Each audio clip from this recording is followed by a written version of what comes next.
Hi, hello, and welcome to Journey Towards Wealth. If you find these videos helpful and adding value to your life, please like, share, and subscribe to this channel. Now, let's move on to the most important aspect for how to save for your retirement, which is the saving in itself. Why? The more percentage or more amount you are able to save, it is helping you to build a healthy corpus over a period of time. There are various ways that you can have a very healthy retirement savings rate. One is you can decrease your expense. There is a limit to which you can decrease your expenses, because after a point, okay, you start saving 50%, 60% of your income. There's a limit you can reduce your expenses beyond that. The best option is to increase your income. Basically, you need to find out various options to actually increase your income. It can be through a side hustles or starting a business, or through investing and renting out properties, or you can do through dividend income, any other means, but try to increase your income, or a combination of both, which is trying to reduce your expense and increasing your income. These are various ways where you can actually increase your savings rate over a period of time. The best part is if you are a double income family where the husband and the wife are working and they are actually taking their aim towards a single goal, which is to save for their retirement or their other goals like their kids education or kids marriage, or for buying a house, buying a car, or a vacation, whatever be it. But if it's a dual income family where the husband and wife are working and they are contributing towards the savings of the family, that is the best way actually you can increase the savings over a period of time. This is basically the information of the savings percentage that you can aim for from the age 23 to 60. Basically, from the age 23 to 28, where you would have just joined a job, your salary may not be very high or your income may not be very high, but your responsibilities are also much lesser. This is the age where you can actually have a higher saving percentage from 40% to 70% according to your individual situation. Why is it easier to save higher percentage in this age? First is you do not have much responsibilities towards your family. Mostly you would be staying with your family or with your parents, and hence your expenses would be much less. Second is you do not need to take up huge responsibilities at this age because your income may not be too high for you to take up those responsibilities. So the best thing to do at this stage is to actually save higher percentage. This 5 years you can actually put the framework for your savings for your retirement and other goals. And the best thing is, since you have many years for your retirement from the age 23, 24, you may be retiring at 40 or 45, you have another 20 plus years for your retirement. You can actually heavily invest in the stock market during this age. The best part is you can actually enjoy the power of compounding by starting investing in stock market at this age.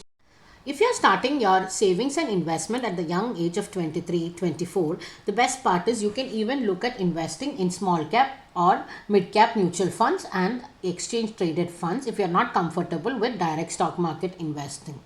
The best part is if you start early at this age, you are quite used to the volatility in the market, and when there is the volatility in the market, you do not become very worried about the volatility. All about investing and savings is nothing but a habit. So if you start this habit at a younger age, then there is no problem for you to keep continuing as you age or as your life progresses.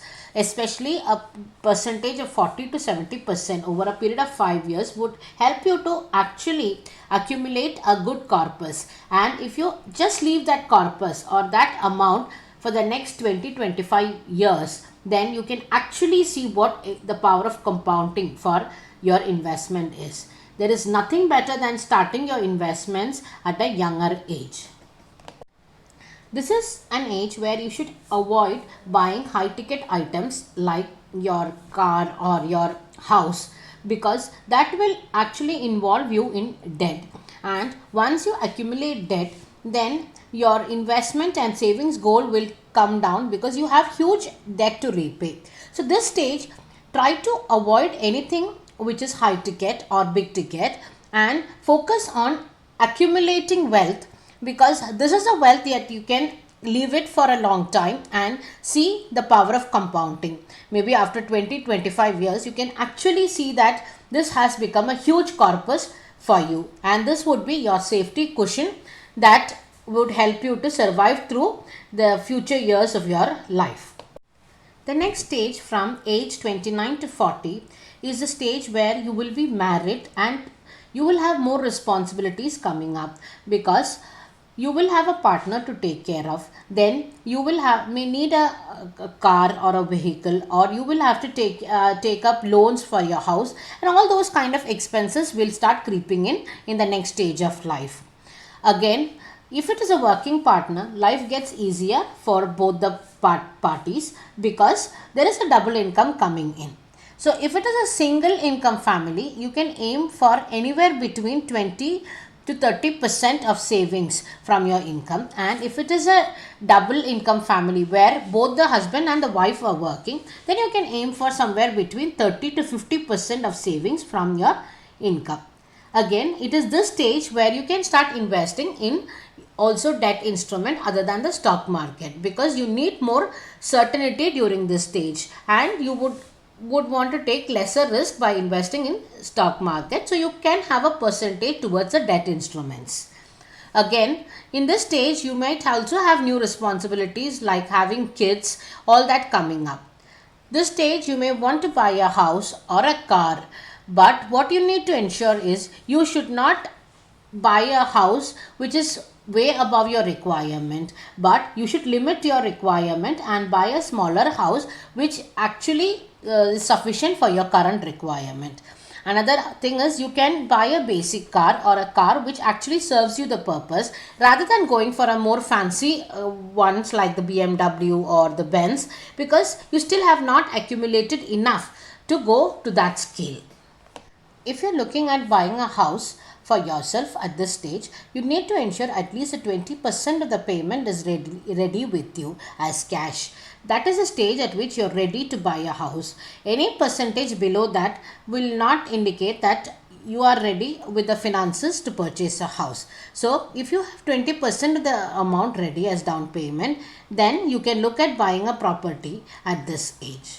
You need to actually target at this stage of age 29 to 40 is: 1, you should at least save 20% of your income in case you are a single income family, and at least 30 to 50% of savings in case you are a double income family. Also, you should ensure that you do not touch any amount that you have accumulated over the first 5 years of your working life. This should remain untouched till you are 50 or 60 years of age, so that you have your compounding work for you. After going through the first two stages, once you reach the age of 40-41, you would have by now accumulated a good corpus, and your corpus would still be growing because of your investments in the stock market and in other debt instruments. If you have started early in your investment journey, by this stage you would have accumulated a good amount of corpus. And this is a time where even your responsibilities would start going up with your kids' higher education. And this is a stage where you may want to buy a bigger house, or you may want to buy that dream car that you have been wanting for a long time. These are the aims that you would actually look at this stage, because you have made a sufficient corpus with your good level of savings percentage by now. So at this stage, you can look at buying a bigger house suiting your requirement, or your dream car that you have been aiming for a long time. But again, this stage also, you shouldn't stop your savings percentage. You should aim for 20% of your savings if you're a single income family, and you can aim up to 40% in case you're a double income family.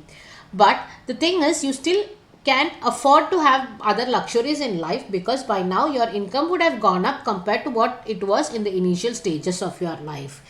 And also now you do have more responsibility, which will limit your savings percentage. But again, you can continue the process in this stage also.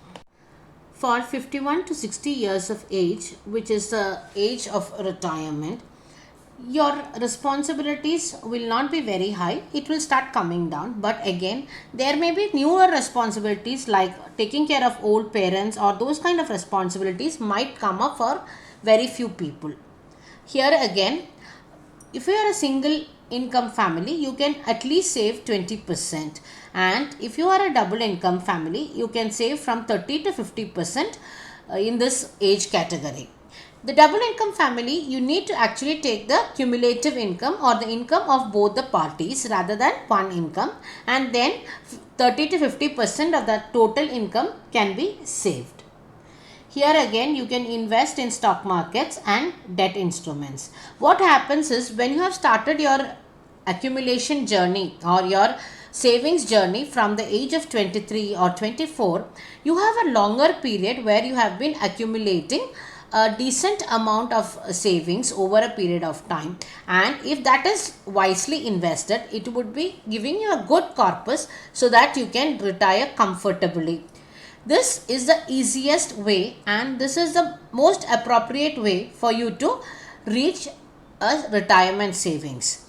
For having gone through the various age groups and the savings percentage that you can aim for the each age group, these are all guidelines that can help you. These are not hard and fast rule which applies to everybody's life.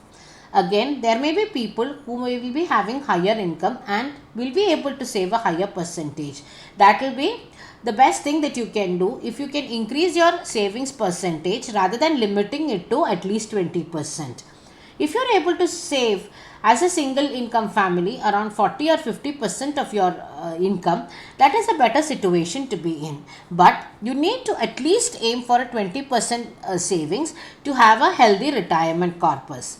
Again, retirement corpus is not the only goal that you will be saving in your life. You will be having other goals like buying a fancy car or building a big house, or it could be for your kids' education, or it could be a fancy vacation or an expensive vacation. There can be any goal that you would want to achieve. Basically, for us, we had two major goals and we have been saving for those two goals. One is our retirement corpus, which we believe is important, and also our kids' higher education. What we have seen for many people are they give higher importance for the kids' higher education than their retirement corpus. It is good. Take care of the higher education of your kids, but please do not ignore your retirement in that. The problem is, your retirement is a period, or it is the longest period where you have no income coming in, and you have to fund it with your accumulated investments or accumulated savings. So it becomes very crucial that you have accumulated enough, and then you need to worry about your kids' higher education. Your kid can still get a loan or an educational loan to fund his education. It is not the ideal situation to be in, but you need to actually lock in your retirement corpus. Nobody other than you who can fund your retirement.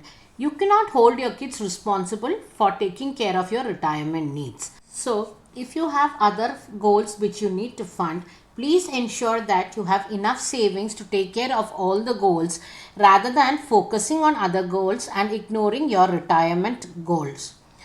Please ensure that you have sufficient savings for your retirement.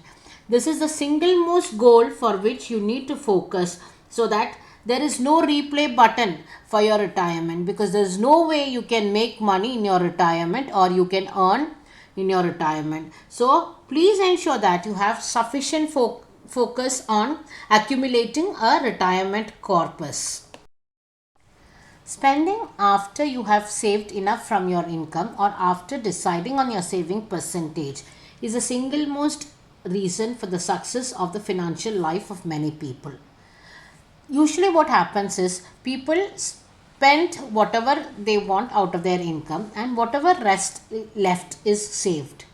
This is, according to me, a financial disaster in making, because you do not have a fixed percentage of saving. You are not ensuring that you have saving enough for your various goals that you want to achieve in your future.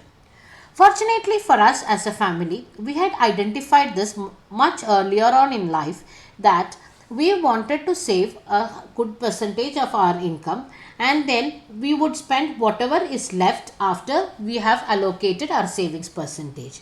This has ensured that we do not have much lifestyle expenses creeping in to our budget. This ensured that we were limiting our lifestyle expenses, and each salary increase or each increment, we ensured that that extra income that was coming in gets saved rather than using it for spending. Do was each year we would allocate a percentage towards our savings. At the beginning of the year, we would sit down and make our savings percentage decision.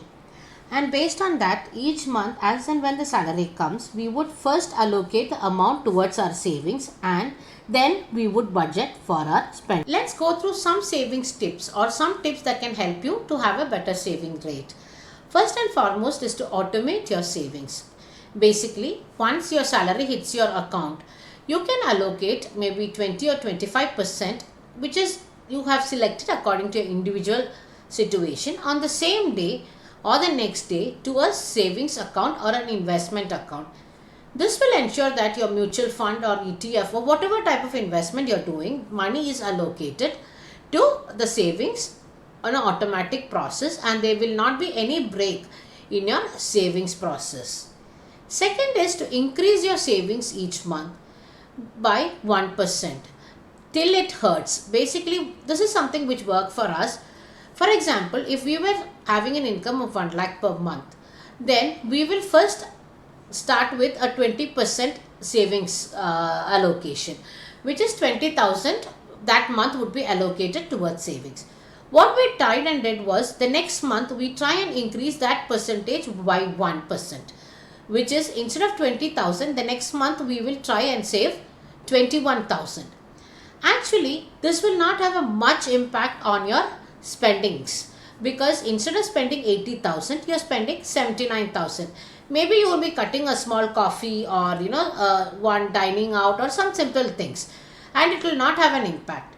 But you have to do it till it starts hurting, maybe till it reaches 30%, 35% or 40% of whatever, where you feel, yes, now it is showing some impact on my quality of life. This is a good method to ensure that you keep increasing your saving little by little.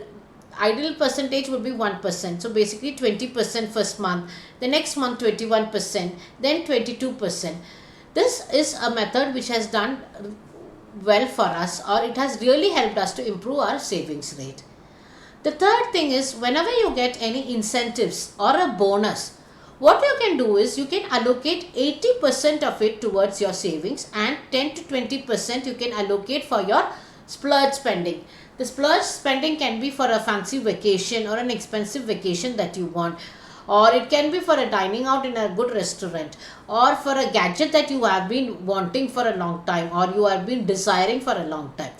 This will ensure that you do not feel a pain of saving, or you not feeling pain that, oh, I have not spent any money out of my extra income. But at the same time, it will ensure that you have enough savings happening. Another thing is, you need to know the goals. That is, what are your goals? Why are you saving for? Or why are you saving that kind of amount? If you do not know the goals or why you're doing it, there is a high chance that you get distracted in between your journey towards savings.